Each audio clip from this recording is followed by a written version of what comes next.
काँग्रेस, त्यानंतर माननीय उद्धव ठाकरे साहेबांच्या नेतृत्वाखालची शिवसेना, समाजवादी पार्टी, शेका पक्ष, दोन्ही कम्युनिस्ट पक्ष, आप, असा आमचा मोठा संसार आहे, मोठा थाट आहे. आणि काल रात्री जवळजवळ 99% काम पूर्ण झालंय. आता इतर लोकांनी याद्या जाहीर केल्या असतील, त्यांना विरोधी पक्षात बसायचं आहे, त्यांना काय फार घाई नाहीये. आम्हाला सरकार बनवायचं आहे, आम्ही उद्याचे सत्ताधारी आहोत. त्याच्यामुळे प्रत्येक मतदारसंघ तोलून मापून आम्ही मोजून जागा वाटप करतो आहोत. आणि जेवढा वेळ लागतो येणाऱ्या सत्ताधाऱ्यांना तेवढा वेळ आम्हाला लागला.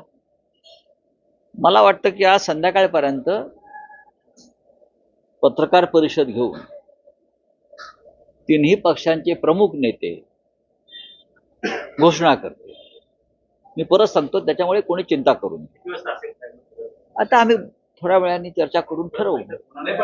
मला असं वाटत नाही आता बैठकीची गरज आहे. अशा प्रकारच्या आता बैठकीची गरज नाही. काल आम्ही बराच वेळ बसलो होतो, आपण पाहिलं असेल ना. आणि बाहेर पडलेल्या सगळ्याच नेत्यांच्या चेहऱ्यावरती हास्य होतं, फार स्मित हास्य होतं. जे शिवसेनेला अपेक्षित आहे तसं घडते, म्हणजे शिवसेना 100 जागांसाठी बघा, फॉर्म्युला काय बनतो? असं आहे की शिवसेना ही या मैदानातली अनुभवी खेळाडू आहे. त्याच्यामुळे शिवसेनेला सेंचुरी मारावीच लागेल ना. आणि लोकांची अपेक्षा आहे की शिवसेनेनं सेंचुरी मारावी. सेंचुरी फक्त जागा वाटपात नाही, तर विजयात सुद्धा व्यवस्थित सेंचुरी मारावी, अशा अनेक लोकांच्या अपेक्षा आहेत. शिवसेना हा महाराष्ट्राची अस्मिता, महाराष्ट्राचा स्वाभिमान जपणारा पक्ष आहे, मराठी माणसाचा पक्ष आहे, बुलंद आवाज आहे या महाराष्ट्राचा. त्याच्यामुळे लोकांची अपेक्षा, 11 कोटी जनतेची अपेक्षा आहे की शिवसेनेनं सेंचुरी मारावी. आपण म्हणालात की महाविकास आघाडीचं सरकार येणार आहे आणि विरोधी पक्षाला महायुतीला बसायचं आहे, त्यामुळे त्यांच्याकडून लवकर याद्या आल्या. तुम्हाला वेळ लागतं कारण सरकार तुमचं आहे. आम्हाला सत्ता स्थापन करायची आहे. येस, पण त्या सत्ता स्थापनेचं नेतृत्व कोण करणार यावर असं आहे की आज संध्याकाळी याद्या जाहीर होऊ द्या, जागावाटप पूर्ण झालं, निवडणुका होतील, 23 तारखेला निकाल लागतील. आणि 23 तारखेला जेव्हा निकाल लागत असतील तेव्हा बरोबर 10:30 वाजता मी तुम्हाला सांगेन त्या मुहूर्तावर की नेतृत्व कोण करणार. यादी अजून जाहीर झाल्या नाही. याद्या जरी जाहीर झाल्या नसल्या तरी एबी फॉर्म गेलेले आहेत. हो, तिन्ही पक्षांनी याद्या हा एक फॉर्मॅलिटी असते. याद्या जाहीर झाल्या, अमुक झाल्या, आम्हाला माहिती आहे काय करायचं ते. जाहीर करायला म्हणजे जे कन्फर्म उमेदवार आहेत अशांची नावं जाहीर करायला का विलंब होतो? नाही, शिवसेनेची परंपराच नाहीये की आम्ही उमेदवारांच्या याद्या नावं टाकून वगैरे. आमच्याकडे सुद्धा अनेक वर्ष आम्ही एबी फॉर्म देतो, त्यानुसार त्या ठिकाणी आता लोक अर्ज भरायला गेलेले आहेत, ते जातील. आणि कोणी अर्ज भरले ते तुम्हाला कळेल. उद्यापासून सामनामध्ये त्या संदर्भातली माहिती यायला सुरुवात होईल. बंडखोरी होईल अशी दाट शक्यता अजिबात नाही. नावं घोषित करायला चालढकल केली जाते. हे पहा की बंडखोरी होईल याची भीती कशाला. ज्यांना उमेदवार देऊन निवडून आणले ते सोडून गेले, ज्यांना वर्षानुवर्ष उमेदवाऱ्या दिला, मंत्रीपद दिली, रंकाचे राव केले, ते रावसाहेब सगळे सोडून गेले ना. त्याच्यामुळे बंडखोरीची भीती आम्हाला काय. पण इच्छुकांची संख्या खूप वाढली. इच्छुकाची संख्या सगळ्यात जास्त आमच्याकडे आहे, याचा अर्थ आम्ही सत्तेवर येतो. जिथे इच्छुकांची संख्या जास्त असते तिथे तो ट्रेंड ज्याला म्हणतो आपण, हा एक वेगळा लोकमताचा शेअर बाजार आहे. तो ट्रेंड आमच्या बाजूने आहे पूर्णपणे. आणि आम्ही सत्तेवरती येत असल्यामुळे लोकांची येण्याची आमच्याकडे इन्कमिंग. आता आज 12:30 वाजता श्रीगोंद्याच्या व नगर जिल्ह्यातले एक प्रमुख नेतृत्व राजेंद्र दादा नागवडे, अनुराधाताई नागवडे हे त्यांच्या हजारो कार्यकर्ते, पदाधिकारी यांच्यासह शिवसेनेमध्ये प्रवेश करतात. जे अजित पवार राष्ट्रवादी काँग्रेसचे राज्याचे उपाध्यक्ष आहेत, महिला मोर्चाचे अध्यक्ष आहेत, त्या प्रवेश करतात. त्यानंतर आजच कोल्हापूरचे KP पाटील प्रवेश करतात शिवसेनेमध्ये. असे उद्या सकाळी धुळ्यातून अनिल अण्णा गोटे प्रवेश करतायत शिवसेनेमध्ये, उद्या अनिल अण्णा गोट्यांचा प्रवेश आहे आणि ही इन्कमिंग सुरूच आहे. याचाच अर्थ की शिवसेना आणि संपूर्ण महाविकास आघाडी ही या राज्यामध्ये मजबूत स्थितीमध्ये आहे. दुसरीकडे दोन पक्षांच्या याद्या काल जाहीर झाल्या. मनसेमध्ये अमित ठाकरे हे उभे राहणार आहेत. त्याशिवाय शिंदे गटाने सुद्धा त्याच मतदारसंघामध्ये सदा सरवणकरांना उमेदवारी दिली आहे. असं वाटत होतं काहीतरी कॉम्प्रोमाइज होईल, पण मी कसं काय सांगू तुम्हाला? थेट प्रश्न आहे की शिवसेनेची भूमिका काय आहे? शिवसेना समोर उमेदवार देणार का? वरळीमध्ये उमेदवार आलेला आहे त्यांचा, हो, वरळीमध्ये संदीप देशपांडे. बरोबर ना? त्यांचा एक राजकीय पक्ष आहे आणि प्रत्येक राजकीय पक्षाला समाजवादी पार्टी सुद्धा उमेदवार देतं, त्यानंतर वंचितचे उमेदवार देतात. भारतीय जनता पक्षाला मदत करण्यासाठी जे काही फोर्सेस निर्माण झालेले आहेत त्या महाराष्ट्रामध्ये, बरं का, ते प्रत्येक जण जास्तीत जास्त उमेदवार द्यायचा प्रयत्न करतात. लोकशाहीमध्ये प्रत्येकाला निवडणूक लढण्याचा अधिकार आहे आणि अनेकदा वर्षानुवर्ष निवडणुका लढवून सुद्धा यश प्राप्त होत नाही अनेक पक्षांना. ते पक्ष सुद्धा निवडणूक लढण्याचं थांबत नाही. म्हणून निवडणूक त्यांनी लढू नये असं आम्ही कधी म्हणणार नाही. जर दादर मतदारसंघामध्ये आमच्याच परिवारातले अमित ठाकरे निवडणुकीला उभे असतील तर तरुणांचं राजकारणामध्ये स्वागत करावं ही आमची परंपरा आणि संस्कृती आहे.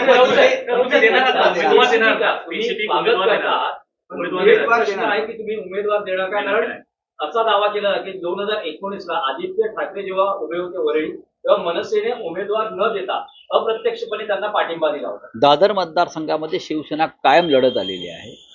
दादर माहीम हा मतदारसंघ जो आहे, ज्या भागामध्ये शिवसेनेची स्थापना झाली आणि जिथे स्थापना झाली त्या मतदारसंघात शिवसेना लढणार नाही असं कधी होत नाही. पण दुसरीकडे जर वरळीमध्ये जर माघार घेतली म्हणजे तर असं होऊ शकतं का? मला असं वाटतं की राजकारणामध्ये क्वचित अशा गोष्टी घडत असतात. वरळीमध्ये आदित्य ठाकरे हे मागच्या इतक्याच मोठ्या मताधिक्यानं जिंकल्याशिवाय राहणार नाही.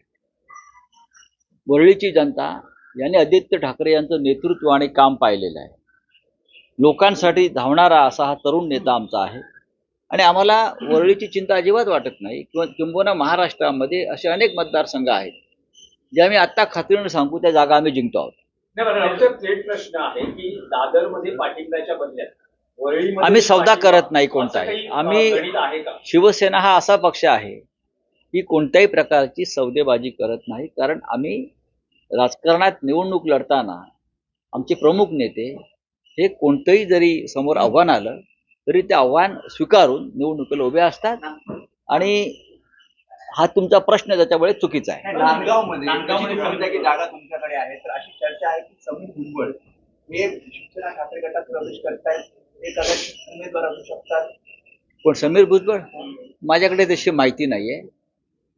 तो मतदारसंघ शिवसेनेकडेच आहे, शिवसेनेकडेच राहील आणि शिवसेनेचाच आमदार तिथून निवडून येईल. राऊतसाहेब, सिंधुदुर्गामध्ये कुडाळमध्ये निलेश राणे हे आज शिवसेना शिंदे गटात प्रवेश करतात. मुख्यमंत्र्यांच्या उपस्थितीत त्यांचा पक्ष प्रवेश होऊन नंतर ते उमेदवार म्हणूनही आपल्याला त्याच्यावरती मी काय मत व्यक्त करू? कोणी वडील एका पक्षात असतात, मुलगा एका पक्षात असतो, बायको दुसऱ्या पक्षात तिसऱ्या पक्षात असते, बरं का. मुलं ही राजकीय स्वार्थ आणि राजकीय व्यवस्था जी आहे ती अत्यंत घाणेरडी आहे, दळभद्री आहे. पण राऊतसाहेब, एक असं म्हटलं जातं की वरळीत शिवसेना शिंदे गटाकडून मोठा उमेदवार येईल आणि आदित्य ठाकरे यांना वरळीतच अडकवण्याची मोठा म्हणजे ट्रम्पला उभा करतायत का? हा, कोणाला? का प्रिन्स चार्ल्सला आणतायत? मोठा म्हणजे काय? मग मोठा म्हणजे ट्रम्प किंवा पुतिनलाच आणतील ना ते. याच्यापेक्षा मला मोठा उमेदवार सध्या दिसेल किंवा नरेंद्र मोदींना आणतील किंवा जय शहाला आणतील. याच्यापेक्षा कोणी मोठा उमेदवार असेल तर मला सांगा, मी अज्ञानी माणूस आहे. कदाचित समजा घरातून जर कोण उमेदवार कोणाच्या? शिंदेच्या घरातून. शिंदेच्या घरामध्ये कोण मोठा माणूस आहे? ते स्वतःच बालबुद्धीचे आहेत. या निवडणुकीनंतर ते राज्याचे मुख्यमंत्री नसणार. त्यांचं मोठेपण हे निवडणुकीचा निकाल लागेल त्या दिवशी संपणार आहे. कसला मोठा उमेदवार? मुख्यमंत्री 45 उमेदवारांची यादी काल शिंदे गटाकडनं जाहीर झाली. 45. 245 देऊ द्या. त्यातही अनेकांना भारतीय जनता पक्षाने ठरवलेली यादी आहे ती. तुम्ही ती यादी पहा, त्याच्यावरती अमित शहाचा सही शिक्का आहे. पहा, तो एक शिक्का आहे, अमित शहा सँक्शन. शिंदे नाराज आहेत ज्या प्रमाणात जागा मिळत आहे ही त्यांची अपेक्षा होती ती पूर्ण होणार नाही असं दिसतंय आणि अहो. त्यामुळे शिंदे नाराज आहेत. त्याला मी काय करू? शिंदे नाराज आहेत. काही दिवसांनी ते कोमात गेलेले असतील. भारतीय जनता पक्षाबरोबर आमचा अनुभव 25 वर्षाचा आहे. आम्हाला माहिती आहे हा काय पक्ष आहे तो. त्याच्यामुळे 2.5 वर्ष त्यांनी शिंदेना खेळवलं, बागडवलं, वापरलं. आता भविष्यात आज ते निराशेत आहेत, उद्या कोमात जातील, मग ICUत जातील राजकीय दृष्ट्या, आणि मग ते नष्ट होतील. छोटे घटक पक्ष आहेत शेकापमध्ये की आम्हाला अजून काही विश्वासात घेतलं नाही. त्यांनी 5 उमेदवार जाहीर केलेले कोणी? माझ्या माहितीप्रमाणे माननीय शरद पवार साहेबांनी जयंत पाटलांशी चर्चा केलेली आहे. समाजवादी पार्टीशी आमची चर्चा सुरू आहे. पण लहान पक्ष जे असतात त्यांच्या अपेक्षा मोठ्या असतात, आणि महाराष्ट्रामध्ये 288 जागा 3 प्रमुख पक्षात मुख्यतः वाटल्या जातात, आणि जिथे प्रत्येकाची ताकद आहे लहान पक्षाची, त्यांनी तिथे आपल्या अपेक्षेनुसार ज्या जागा मागितलेल्या असतात त्या ताकदीनुसार मागावं.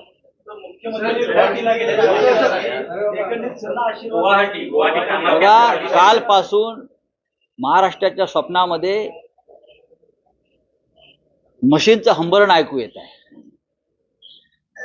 म्हशी बिचारा तडफडत आहेत.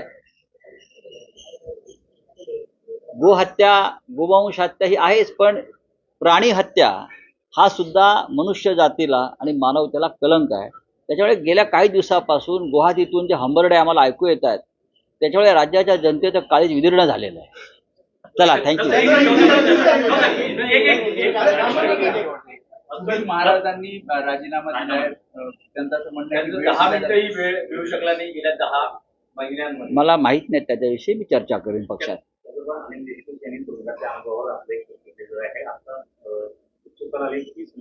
राऊत साहेबांचं पुस्तक कधी येणार? तुम्ही गेल्या वर्षापासून कान काढण्याचा सुरू आहे तुमचा. गेल्या वर्षभरामध्ये पुस्तकाचं बरंचसं काम पूर्ण झालेलं आहे. 90% थोडं शिल्लक आहे. आता निवडणुका संपल्या की निवांत वेळ मिळेल, मला पूर्ण करणार आणि तुमच्यापर्यंत येणार. राऊत साहेब, पुस्तकाचं शीर्षक काय असेल? पुस्तकाचं शीर्षक काय असेल? तुमचे तुरुंगातले अनुभव आहेत, साहजिकच आहे, उत्सुकता आहे की कारण अनिल देशमुख हे सरकार कसं पडलं याविषयीचं त्रास दिलेला आहे ते तुमचं आहे तुरुंगातले अनुभव. त्यांचं पुस्तक मी पाहिलंय, वाचलंय. त्यांचे अनुभव आणि माझे अनुभव याच्यात फरक आहे. ते या राज्याचे गृहमंत्री होते आणि मी या राज्यातल्या एका प्रमुख पक्षाचा नेता म्हणून काम करत असताना, दिल्लीतल्या हुकुमशाहीशी लढत असताना, ती हुकुमशाहीला मी विरोध केल्यामुळे मला अटक झाली. प्रत्येकाचे अनुभव आणि प्रत्येकाचे विचार वेगळे असतात. पण त्यांचं पुस्तक वाचलं, अप्रतिम पुस्तक आहे. डायरी बाय होम मिनिस्टर त्या पुस्तकाचं नाव आहे. बरं, माझ्या पुस्तकाचं नाव आहे नरकातला स्वर्ग. बघू. हिंदी में जाना चाहेंगे. हिंदी की ओर से 45 उम्मीदवारों की सूची जारी कर दी गई है. महाविकास आघाड़ी में अब तक जो है सीट शेयरिंग का फॉर्मूला सामने आ जाएगा. महाविकास आघाड़ी का सीट शेयरिंग का कोई फॉर्मूला नहीं है. महाविकास आघाड़ी की जो लिस्ट है वो इसलिए डेट होगी कि हम सत्ता बनाने जा रहे हैं, हम सत्ता पर कब्जा करने जा रहे हैं. बाकी लोग तो अपोजिशन में बैठने वाले हैं खिचड़ी पकाकर. हम सत्ता में बैठेंगे तो हमें बहुत सोच समझकर हमारा उम्मीदवारों का और चुनाव क्षेत्र का चयन करना पड़ रहा है. आज 4 बजे तक हमारी पूरी लिस्ट जारी हो जाएगी. काम कल रात को लगभग पूरा हो गया है और हमारे में कोई मतभेद नहीं है, कोई भेद नहीं है, कोई मनभेद नहीं है. सब कुछ ठीक ठाक हो रहा है. सर, कल सूची जारी हुई और आज जो है मुख्यमंत्री कामाख्या देवी के दर्शन किए गए. अरे भाई, वो जाकर वहाँ भैंस काट रहे भाई, रेडा बफेलो. तो हम रात को हमें नींद खुल गई, वहां से वो आक्रोश सब जानवरों का यहाँ महाराष्ट्र तक पहुंच गया है. ये इतनी भी प्राणी हत्या ठीक नहीं है अपने स्वार्थ के लिए. मानवता का कोई धर्म है क्या? नहीं.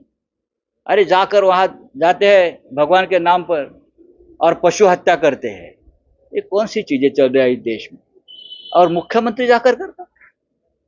एक इतने बड़े मुख्यमंत्री जहां महात्मा फुले, डॉक्टर बाबा साहेब आम्बेडकर, प्रबोधनकार ठाकरे जैसे लोग पैदा हो गए जिसने अंधश्रद्धा के विरोध में अपना आंदोलन चलाया था, इस महाराष्ट्र में इस राज्य का मुख्यमंत्री जाकर वहाँ पशु हत्या बलि चढ़ाता है। एक आखिरी सवाल, हिंडनबर्ग मामले में जो सभी चीज है उनको क्लीन चिट दे दी गई है सरकार की ओर से, जो है करोड़ों रुपए। देखो, ये सरकार एक दिन दाऊद इब्राहिम को भी क्लीन चिट देगी, चुनाव में उनकी मदद लेंगे, जैसे राम रहीम हो और भी लोग हैं। अब यही छोटा शकील, दाऊद इब्राहिम, हाँ, बहुत से नाम है जिनको ये लोग क्लीन चिट दे सकते हैं। प्रिंटेड है, सिर्फ नाम डालते हैं, to whom so ever you may concern, वो रहता है, नाम डालते हैं, पीएमओ ऑफिस का ठप्पा मार देते हैं, क्लीन चिट सर्टिफाइड कर देंगे। वो कुछ नहीं, वो कुछ भी कर सकते। महाराष्ट्र में देखो, कल सचिन वाजे को जमानत मिल गई। उनके ऊपर भरोसा मत रखो। चलिए, थैंक यू वेरी मच। एक हिंदी में सवाल है, महाविकास आघाड़ी में सीट बंटवारे को लेकर जो अटकलें लगाई जा रही है, क्या शिवसेना यूपीडी इस बार सीट शेयरिंग में 100 का आंकड़ा पार करेगी या क्या होगा? समीकरण क्या होगा? देश हमेशा ये चाहता है कि शिवसेना सेंचुरी पार करे, सेंचुरी लगाए, और हमारे में सेंचुरी लगाने का दम है। अब लगाएंगे। मुंबई में क्रिकेट बहुत अच्छा खेला जाता है और देखा जाता है, और सेंचुरी को बहुत महत्व है।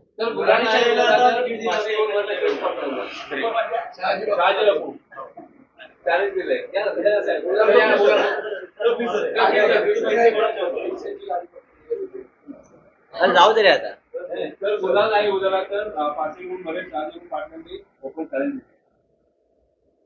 कसं आहे की 15 कोटी पकडल्यामुळे मानसिक संतुलन बिघडू शकतं माणसाचं, आणि हे स्पष्ट दिसतंय की 15 कोटी पकडल्याचा हा परिणाम आहे.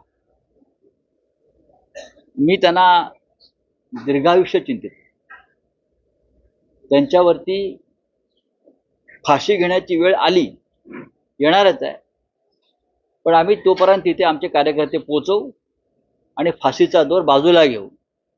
तुम्हाला पुढलं संपूर्ण आयुष्य राजकीय वनवासात काढावं लागेल.